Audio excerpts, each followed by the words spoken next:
예, 귀한 찬양 감사를 드립니다. 할렐루야. 옆에 계신 분하고 인사하시겠습니다. 2월 한 달도 건강하시기 바랍니다.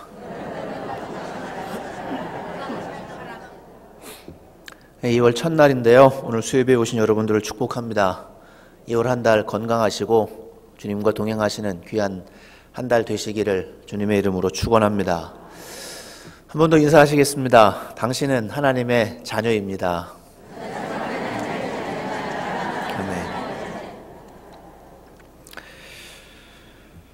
로마서 8장 말씀 계속 함께 나누고 있는데요. 로마서 8장은 성령님께서 내 안에 계심을 확신하라고 사도 바울이 우리에게 준 말씀이고, 또 성령님께서 내 안에 계실 때 어떤 일들이 일어나는가를 우리에게 말씀해 주고 있습니다. 그래서 나의 옛사람, 옛자는 이미 죽었고 새로운 사람, 성령님과 함께 새 생명으로 살아가는 것 함께 나누었고요. 또 죄를 따라가지 않고 성령님을 따라가는 삶, 그러므로 말미암아 거룩한 삶을 살아가게 됨을 함께 나누었습니다. 우리 12절 13절 말씀 같이 읽어보겠습니다. 시작. 우리가 빚진 자로 돼 육신에게 져서 육신대로 살 것이 아니니라. 너희가 육신대로 살면 반드시 죽을 것이로되 영으로서 아멘. 이 말씀을 이미 함께 지난 시간에와 지지난 시간에 함께 살펴보았고요. 이렇게 성령님과 동행하며 성령님을 따라서 순종하는 삶을 살게 되는 것을 말씀하고 있습니다. 그리고 또 우리의 죽을 몸도 살아날 것, 이 부활에 대해서도 사도 바울이 선포를 했습니다. 오늘 14절부터 또 17절 말씀 계속 이어지는 이 말씀 가운데 또 하나 성령님께서 우리 안에 계심을 통해서 중요한 변화, 또 중요한 진리를 사도 바울이 선포하고 있습니다. 그것은 바로 아까도 서로 인사하셨지만 우리가 하나님의 자녀가 된다는 것입니다. 다시 한번 옆에 계신 분하고 인사하시겠습니다. 당신은 하나님의 딸이요 아들입니다.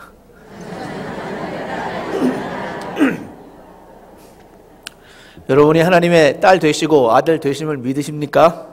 믿으시기 바랍니다. 엄청난 축복이고 상상할 수 없는, 이 세상에서는 누릴 수 없는 복을 하나님께서 우리에게 허락해 주셨습니다. 14절 말씀 같이 한번 읽어보겠습니다. 시작. 무릇 하나님의 영으로 인도함을 받는 사람은 곧 하나님의 아들이라. 아멘. 하나님의 영, 곧 성령을 가리킵니다. 이 성령님을 통해서 성령님께 인도함 받는 사람, 그 사람은 하나님의 아들이다. 이렇게 사도 바울이 14절에서 선포하고 있습니다. 우리 안에 계신 성령님, 그 성령님의 인도함을 받고 그 성령님을 따라서 거룩한 삶을 살아가며 주님과 동행하는 그 사람이 하나님의 자녀라고 그렇게 선포했는데요. 이 말씀은 요한복음에서도 우리에게 동일하게 선포해주고 있습니다. 요한복음 1장 12절에 이렇게 기록되어 있습니다. 같이 읽어보겠습니다. 시작. 영접하는 자, 곧 그 이름을 믿는 자들에게는 하나님의 자녀가 되는 권세를 주셨으니. 이 말씀 믿으십니까?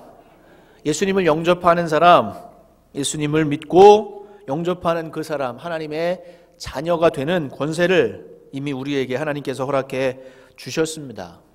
하나님의 자녀 맞으십니까? 여러분들 예수님 영접하셨습니까? 그러면 여러분들은 하나님의 자녀 되셨고 그 자녀된 권세를 누리고 살아가는 분들인 줄 믿습니다.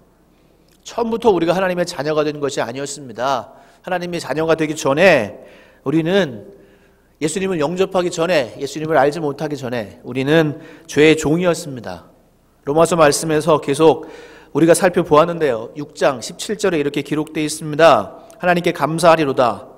너희가 본래 죄의 종이더니. 사도 바울이 이렇게 계속 기술을 하고 있습니다. 우리는 본래 죄의 종이었고요. 또 요한일서 3장 8절에도 우리에게 이렇게 선포하고 있습니다.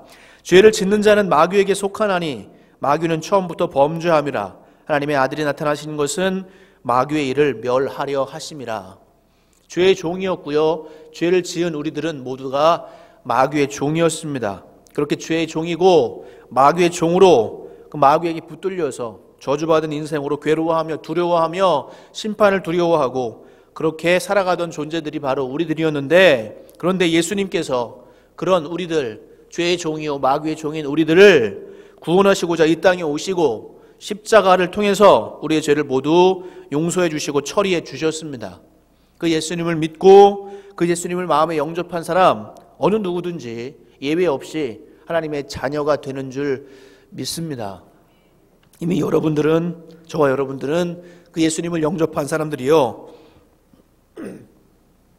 죄송합니다. 하나님의 자녀가 된 사람들인 줄 믿습니다.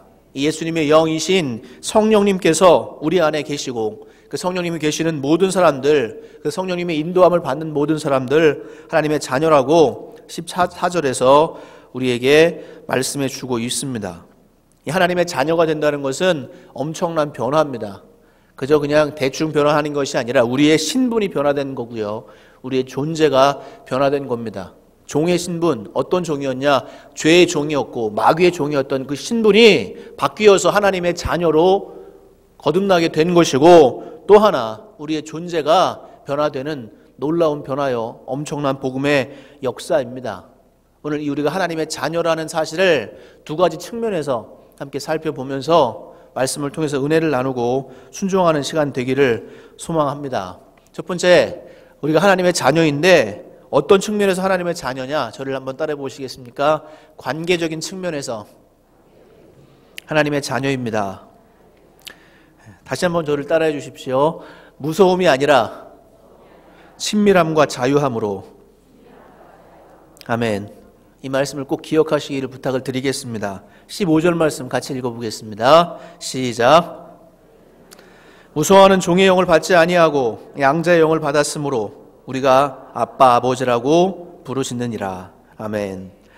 무서워하는 종의 영, 곧 마귀에게 붙들리고 죄에게 붙들린 영적인 상태, 우리가 마귀의 종이었고 죄의 종이었던 그 무서워하는 종의 영을 다시는 받지 않고 이제는 양자의 영을 받았다, 이렇게 사도 바울이 선포하고 있습니다. 양자 무슨 뜻인지 아시죠?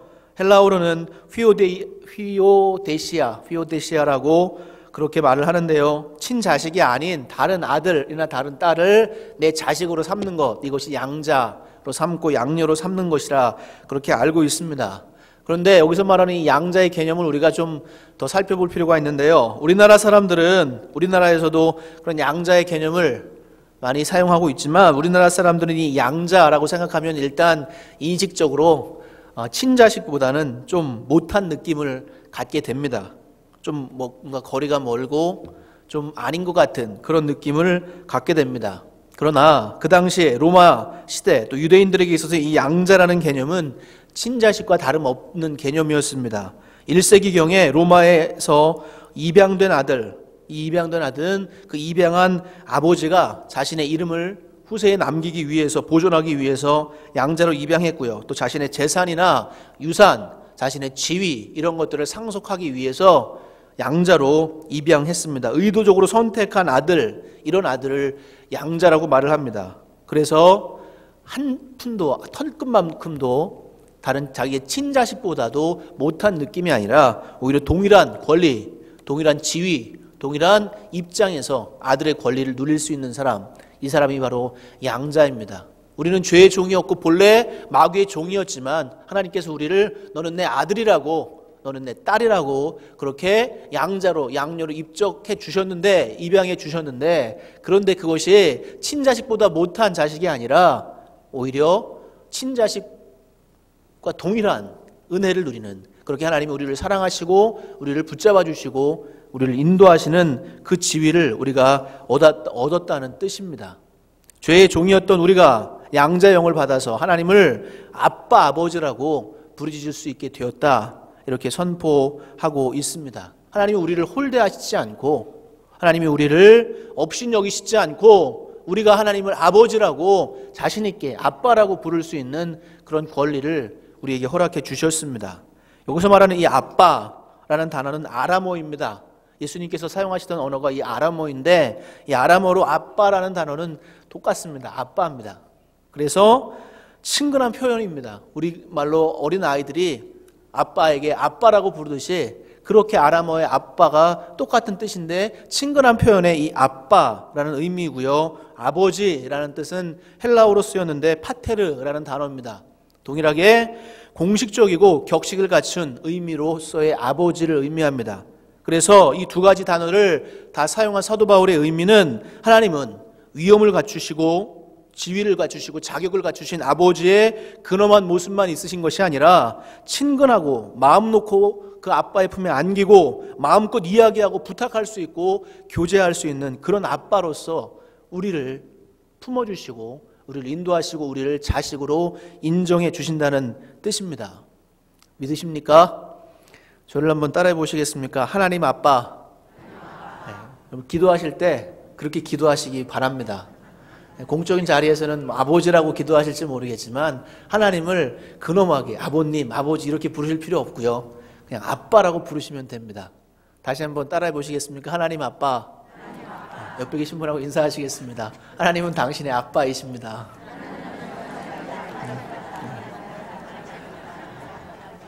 죄의 종이었고요. 마귀의 종이었습니다. 그런 우리들 두려워하는 영, 이 두려움과 억눌림, 죄의 억눌림, 두려움의 영에 사로잡혀서 그렇게 두려워하는 우리들, 그런 무서워하는 종의 모습이 아니라 이제는 하나님의 자녀로서 두려움이 사라지고 온전한 자유함을 통해서 하나님께 마음껏 나아갈 수 있고 하나님을 마음껏 아빠라고 부를 수 있고 어린아이가 아빠 품에 안겨서 그렇게 행복해하고 기뻐하는 것처럼 우리가 하나님 품에 안겨서 그렇게 하나님께 마음껏 이야기하고 마음껏 나의 마음을 오픈할 수 있고 하나님 앞에 아빠로 부르짖으며 나의 모든 것들을 구할 수 있는 그런 신분, 그런 존재로 변화된 것, 이것이 하나님의 은혜이고요. 성령님께서 계신 모든 사람들은 이렇게 하나님의 자녀가 되었습니다.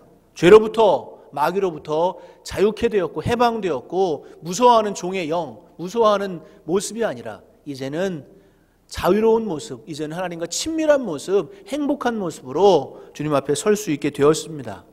요한복음 8장 32절에 기록되어 있죠. 진리를 알지니 진리가 너희를 자유케 하리라. 여러분들은 진리를 통해서 자유케 된 분인 줄 믿습니다. 이 사실을 믿으시기 바랍니다. 두려움으로부터도 자유케 되었고요. 죄의 죄의 속박으로부터도 자유케 되었고 억눌림으로부터도 여러분들 마음의 상처와 아픔 모든 것으로부터 자유케 된 존재인 줄 믿습니다. 진리이신 예수 그리스도 안에서 또 하나님의 자녀로서 누릴 수 있는 이 자유함을 마음껏 누리시기를 주님의 이름으로 축원합니다. 어떤 사람이 가능할까요? 이렇게 자유함을 누릴 수 있는 사람은 하나님을 아빠라고 그렇게 자신 있게 그렇게 마음껏 부를 수 있는 사람이 자유함을 누리게 되는 줄 믿습니다. 하나님 아버지께서 자녀를 끊임없이 사랑해 주시고 품어 주시고 받아 주시고 용서하시고 아껴 주십니다. 믿으십니까? 여러분들 다 거의 대부분이 어머니이시고 아버지이신 줄로 압니다. 여러분들의 자녀를 여러분들이 얼만큼 품어 주시고 얼만큼 받아 주십니까? 한 3번쯤 받아 주세요? 3번 이상 나한테 오면 막 거부하고 그러십니까? 안 그러시죠? 대답이 없으시네. 내 자녀가 나에게 오면 끊임없이 받아주는 것이 바로 아버지요 어머니입니다. 여러분들의 삶에 그런 삶이신 줄 압니다. 그 자녀가 잘했든 잘못했든 자녀가 잘못한 모습을 가지고 와도 자녀가 힘든 모습을 가지고 와도 자녀가 어떤 모습을 가지고 와도 부모님은 그 자녀를 끊임없이 받아주시고 품어주십니다. 세상 모든 사람들이 내 자식을 욕하고 내 자녀가 잘못됐다고 말하지만 그러나 그 사람의 부모는 그 사람을 품어주고 안아주는 것, 이것이 바로 부모입니다. 마찬가지로 하나님 아버지께서는 우리를 그렇게 끊임없이 받아주시는 분이요, 그렇게 끊임없이 우리를 사랑하시는 분이요, 우리를 용서하시는 분이요, 우리를 품어주시는 분이요, 우리와 함께하기를 원하시는 분이신 줄 믿습니다. 우리의 삶에서 내가 거룩한 삶을 살고 싶고 내가 온전한 모습으로 걸어가고 싶은 마음이 있지만 그렇게 되지 못할 때 내 안에 죄성이 일어나서 내가 죄에 빠지고 허덕이고 힘들어하고 내 안에 상처 때문에 힘들어하고 내 안에 아픔 때문에 힘들어하고 이 세상에서의 실패와 좌절 때문에 고통 때문에 어려워하는 그런 모든 모습을 가지고 주님 앞에 나아갈지라도 하나님은 언제나 주저하지 않으시고 외면하지 않으시고 우리를 받아주시고 우리를 품어주시고 우리를 안아주시는 분이신 줄 믿습니다. 이렇게 우리와 하나님과의 관계가 회복되었습니다. 자녀와 아빠의 관계로 회복되었습니다. 예전에는 죄의 종으로서 하나님과 원수된 관계였지만 이제는 하나님의 자녀로서 아빠라고 부를 수 있고 내 모든 모습을, 내 있는 모습 그대로를 주님이 받아주시는 그런 은혜로운 삶을 우리가 살 수 있게 되었습니다. 요한일서 1장 9절에 이렇게 기록되어 있습니다. 만일 우리가 우리 죄를 자백하면 그는 미쁘시고 의로우사 우리 죄를 사하시며 우리를 모든 불의에서 깨끗하게 하실 것이요. 하나님께서는 우리가 우리의 죄를 자백하고 고백할 때마다 우리를 용서해 주시는, 끊임없이 용서해 주시는 우리의 아버지 되십니다. 믿으십니까? 왜 그렇게 끊임없이 용서해 주실까요? 내가 하나님의 자녀가 되었기 때문입니다. 자녀된 사람들, 부모로서 자녀들이 어떠한 잘못을 해도 품어주고 안아주듯이 우리 아버지께서는 내가 어떠한 죄 가운데, 어떠한 어려움 가운데 빠져서 허덕이다가도 하나님 품에 나와서 하나님 앞에 나의 죄를 고백하고, 하나님 잘못했습니다 고백할 때 주님께서 우리를 용서해 주시며 우리를 회복해 주시며 우리를 정결케 해주시는 분이신 줄 믿습니다. 끊임없이 주님께 나아가시기 바랍니다. 혹시 이 자리에 계신 분들 중에 사람들에게 말 못할, 털어놓지 못할 고민과 죄 때문에 고민하는 분이 계십니까? 힘들어하시는 분이 계십니까? 정말로 용서받지 못할 것 같은 그런 죄 때문에 반복되는 죄든지 큰 죄든지 작은 죄든지 어떤 죄든지 나의 잘못과 나의 실수 때문에 고민하고 가슴 아파하는 분이 계시다면 주저하지 마시고 아빠 되시는 하나님 앞에 여러분들의 마음과 여러분들의 죄를 고백하시기를 주님의 이름으로 부탁을 드리겠습니다. 그러면 주님이 용서해 주시고 다시 한번 우리와 하나님과의 관계를 더 깨끗하고 더 거룩하고 더 가까운 관계로 회복해 주시고 우리를 끊임없이 인도하시며 정결하게 세워주실 줄 믿습니다. 또 우리가 인생 가운데 여러 가지 많은 상황에 빠지게 됩니다. 인생이 힘들고 고달픈 분들도 계실 것입니다. 좌절과 절망에 빠져서 허덕이는 분들도 계실 거고 어떤 문제 때문에 가슴이 찢어지게 아프고 큰 슬픔을 겪는 분들이 계실 겁니다. 다른 이들이 알지 못하는 말 못할 눈물을 흘리는 분들도 계실 겁니다. 어제도 그제도 신방을 했는데 8살짜리 아이가 머리에 종양이 생겨서 수술을 했습니다. 그 부모 마음이 얼마나 아플까요? 마음이 힘들고 아마 마음이 많이 괴로울 겁니다. 이 세상을 살다 보면 원하지 않고 뜻하지 않고 힘들어할 일들, 어려운 일들, 내 힘으로 감당 못할 그런 일들이 엄청나게 많이 내 삶을 엄습해오고 나를 무너뜨리려 하고 나를 어렵게 합니다. 그럴 때마다 나 혼자 그 문제를 해결하려고 애쓰지 마시고 힘들어하지 마시고 고민하지 마시고 그 문제를 가지고 여러분들의 그 마음을 가지고 아빠 되시는 하나님께 나아가시기를 주님의 이름으로 부탁을 드리겠습니다. 하나님은 아빠로서 우리와 친밀한 관계를 맺고 싶어 하시지 근엄한 아버지로서 엄격하게 딱딱하게 거리를 두고 그렇게 우리를 질책하고 책망하시는 아버지의 모습으로 서기를 원하시지 않습니다. 하나님은 이미 마음을 다 여시고 우리를 품어주실 준비가 되어 있는데 우리가 마음이 열리지 않고 우리가 하나님을 아빠로서 마음껏 부르짖으며 하나님 앞에 달려나가지 못하기 때문에 주님이 주시는 위로와 주님이 주시는 사랑과 주님이 주시는 격려, 주님이 주시는 새로운 소망을 누리지 못할 때가 많습니다. 하나님은 아빠 되십니다. 믿으시기 바랍니다. 여러분들이 어떤 잘못을 했든 어떤 상황에 있든 어떤 문제 가운데 어떤 절망 가운데 빠져 있든 아빠 되시는 하나님이 그 하나님이 여러분들을 품어주실 것이고 하나님의 능력으로 여러분들을 세워주실 줄 믿습니다. 데살로니가 후서 2장 16절부터 17절은 이렇게 기록되어 있습니다.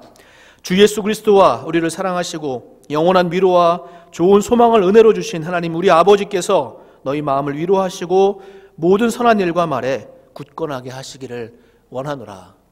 이 말씀이 여러분들의 삶에 임하시기를 주님의 이름으로 축원합니다. 우리 아버지는 영원한 위로와 좋은 소망을 주시는 분이십니다. 그 아빠 되시고 그 아버지 되신 하나님 앞에 여러분들의 마음을 날마다 쏟아 놓으시고 날마다 힘들 때마다 괴로울 때마다 기쁠 때마다 어떤 상황에 있든지 하나님 앞에 여러분들의 마음을 올려드림으로 여러분들과 하나님과의 관계가 더 가까워지고 더 동행하시고 그렇게 아빠 되신 하나님을 누리면서 살아가시는 아름다운 인생들 되시기를 주님의 이름으로 축원합니다. 이렇게 하나님은 우리와 하나님과의 관계를 회복시켜 주셨습니다. 원수였던 관계, 하나님과는 전혀 상관없는 죄인이었던 우리들을 예수님의 십자가의 은혜로 복음의 능력으로 자녀 삼아 주실 뿐만 아니라 근엄한 아버지가 아니라 정말 사랑스럽고 정말 마음껏 안길 수 있는 그런 아빠 되신 하나님으로 우리에게 다가오신 이 아버지 하나님, 이렇게 관계를 회복해 주신 아버지 하나님께서 우리에게 또 한 가지 권세와 능력을 주셨는데, 그것은 바로 법적인 상속자의 권리입니다. 저를 한번 따라해 보시겠습니까? 상속자의 권리. 우리 16절, 17절 말씀 같이 읽어보겠습니다. 함께 읽습니다. 시작.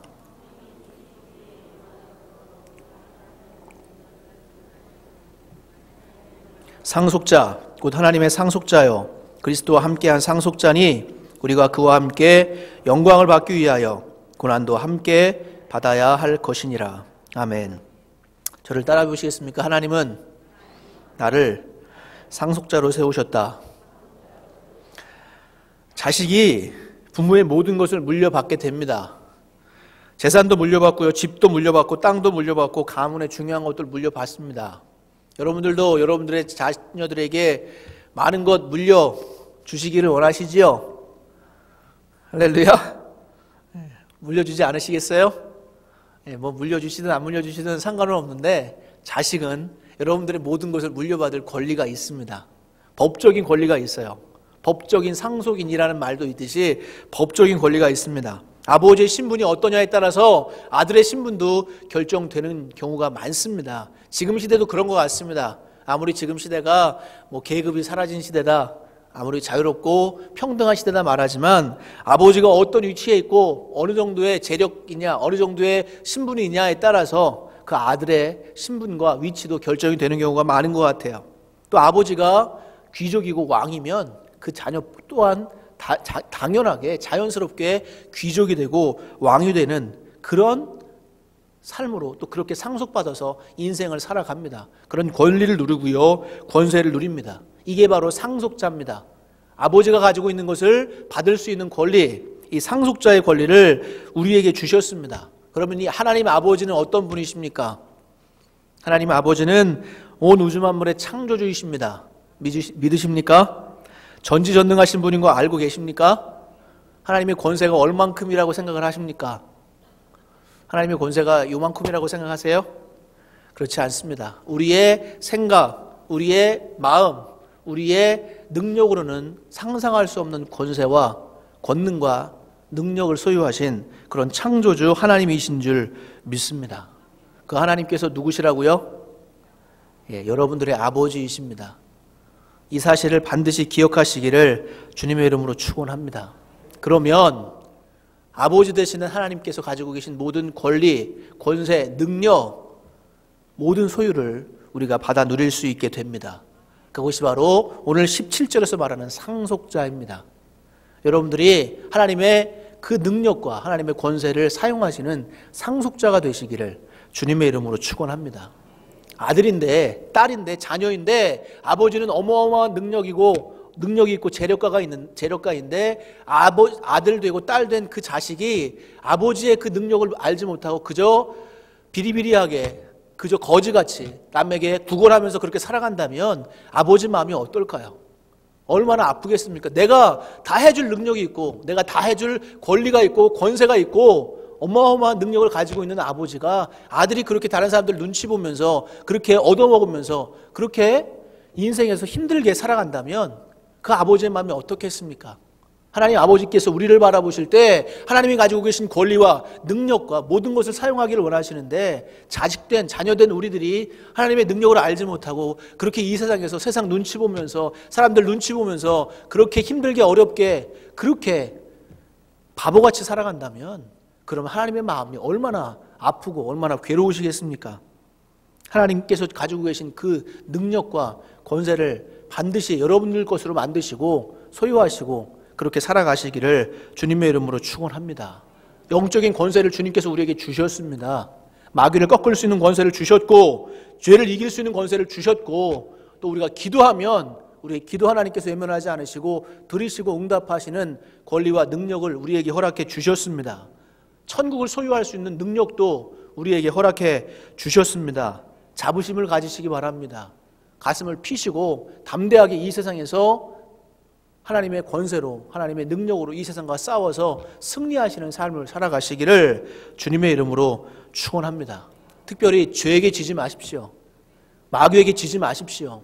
계속해서 로마서에서 말씀하는 것처럼 예수님께서 이 땅에 오신 목적이 우리를 구원하시고 우리에게 거룩한 삶을 살아가며 이 땅에서도 하나님의 자녀로서 거룩한 모습으로, 신실한 모습으로 하나님의 능력을 소유하며 살아가기를 원하고 계신데, 우리가 죄에게 날마다 지고 패배하고 힘들어하고 허덕거리면서 그렇게 인생을 살며 세상 눈치나 보고 살아간다면 하나님이 우리를 기뻐하시지 않을 것입니다.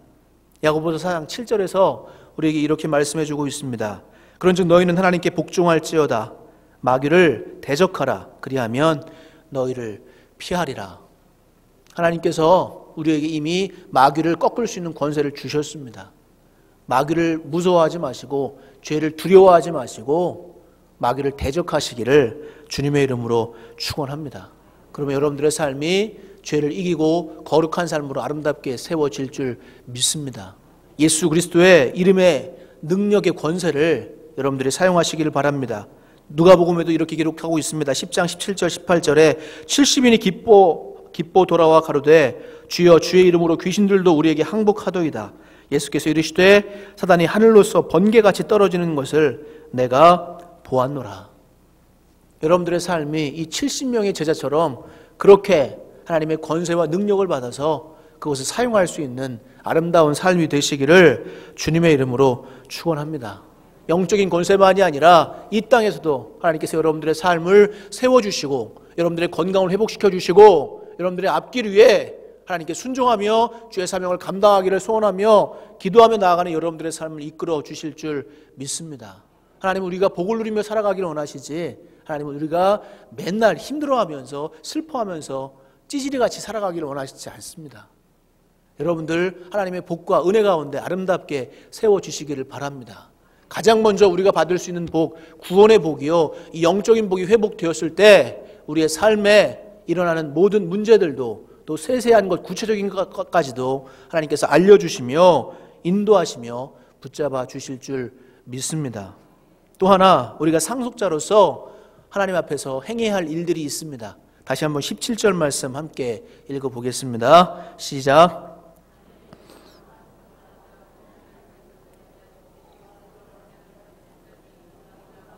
영광을 받기 위하여 고난도 함께 받아야 할 것이니라.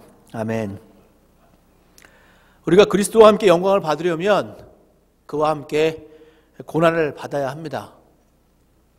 믿으시기 바랍니다. 그리스도와 함께 영광을 받는 자리를 좋아합니다. 그러나 그리스도와 함께 고난 받는 자리는 우리 그리스도인들이 많이 좋아하지 않는 것 같아요. 그런데 반드시 알아야 할 것은 그리스도와 함께 받는 이 고난, 이것이 바로 하나님의 상속자로서 우리가 얻을 수 있는 권리요 의무라는 사실을 반드시 기억하시기를 주님의 이름으로 부탁을 드리겠습니다. 이 세상은 악한 세상입니다. 공중의 권세 잡은 마귀가 지배하는 세상이고요. 오늘도 어김없이 우리에게 죄의 유혹이 다가오는 세상입니다. 여러분들 이곳에 오신 거 참 잘하신 거지만 이곳에 오시기까지도 많은 죄의 유혹이 있을 것이고, 이곳을 나가셔도, 예배를 마치고 나가셔도 어김없이 마귀는 우리의 마음에 죄를 짓게 만들려고 많은 유혹을 우리에게 줄 것입니다. 그런 세상, 이런 세상에서 그리스도인으로서 하나님의 말씀을 따라서 순종하며 살아간다는 것, 그것은 곧 이 세상을 거스르는 일입니다. 이 세상의 흐름, 이 세상이 죄악된 세상이요, 마귀가 좋아하는 길로 흘러가는 이 세상을 거슬러서 올라가는 그런 길이기 때문에 우리 가운데는, 우리 그리스도인들의 삶 가운데는 고난이 반드시 필연적으로 찾아오게 되어져 있습니다. 고난을 피하지 마시고 고난을 당당하게 받아들이시기를 주님의 이름으로 부탁을 드리겠습니다. 우리 그리스도인들의 삶은 이 세상의 죄악을 무너뜨리고 이 땅 가운데 하나님 나라를 이루어가는 삶입니다. 이렇게 살다 보면 이 세상이 우리를 공격하게 되어져 있습니다. 왜냐하면 이 세상은 공중곳에 잡은 마귀의 손에 붙들려 있기 때문입니다. 이 세상은 날로 악해지고 날로 부패해가고 타락해가고, 내가 성공하려면 타협해야 되고 뇌물을 써야 되고 거짓말을 해야 되고 다른 사람들을 밟고 올라가야 되고 그렇게 이기적인 생각을 가지고 올라가야 한다는 그런 마음들, 그런 생각들, 그런 사고방식, 가치관들이 모든 사람들 안에 가득 채워져 있습니다. 우리 그리스도인들 안에도 그런 생각 때문에 이 땅에서 주님의 뜻을 따라 순종하지 못할 때가 너무나도 많습니다. 그러나 하나님께서 말씀을 통해서 우리에게 주시는 뜻은, 하나님의 뜻은 세상의 관점, 세상의 가치관이 아니라 하나님께서 주시는 가치관으로, 하나님이 주시는 생각으로, 하나님이 주시는 거룩한 모습이요, 또 희생하는 모습으로 이 땅에서 주의 말씀으로 승리하기를 원하고 계십니다. 그런 삶이 저와 여러분들의 삶이 되어야 할 줄 믿습니다. 그러다 보면 이 땅에서 손해도 봐야 되고요, 이 땅에서 바보 같다는 소리도 들어야 되고요, 이 땅에서 조금 다른 사람들보다 어려움을 겪어야 될 때도 있습니다. 그럴 때마다 내가 왜 이래야 되나 고민하지 마시고, 그것이 그렇게 어려움 당하고 고난 당하는 것이 주님의 말씀을 따라 걸어가다 당하는 고난이라면 그 고난을 감사함으로 받아들이시기를 주의 이름으로 부탁을 드리겠습니다. 디모데후서 1장 8절에 이렇게 기록되어 있습니다. 같이 한번 읽어보겠습니다. 그러므로 너는 내가 우리 주를 증언함과 또는 주를 위하여 갇힌 자 된 나를 부끄러워하지 말고 오직 하나님의 능력을 따라 복음과 함께 고난을 받으라. 사도 바울이 자기의 영적인 아들 된 디모데에게 편지하면서 말합니다. 우리 주 예수를 증언함, 또 주님 때문에 갇힌 것, 그 복음의 능력, 복음을 증거하는 것, 하나님의 능력을 따라서 복음과 함께 고난을 받으라고 아들에게, 영적인 아들인 디모데에게 그렇게 권면하고 있습니다. 사도 바울이 지금 이 자리에 온다면 동일하게 우리에게도 똑같이 이야기할 것입니다. 사도 바울은 그런 삶을 살았습니다. 그렇게 복음을 증거하다가 많은 어려움을 당했습니다. 고린도후서 말씀에 그런 말씀이 있죠. 유대인들에게 40에서 하나 감한매를 5번 맞았고요, 3번 태장으로 맞았고, 3번 파손했고, 일주야를 깊은 바다에서 지냈고요, 여러 번 여행하면서 강의 위험, 동족의 위험, 이방인의 위험, 광야의 위험, 바다의 위험을 겪었습니다.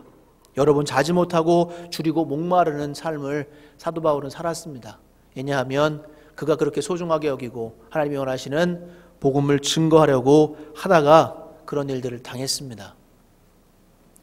우리는 고난을 두려워하고 고난을 원하지 않지만 우리가 그리스도인으로 살아가다 보면 고난은 반드시 우리에게 찾아오고 그 고난을 우리가 받아들이고 하나님의 말씀으로 이겨나가야 할 줄 믿습니다. 특별히 여러분들 복음 때문에 고난 받으시기 바랍니다.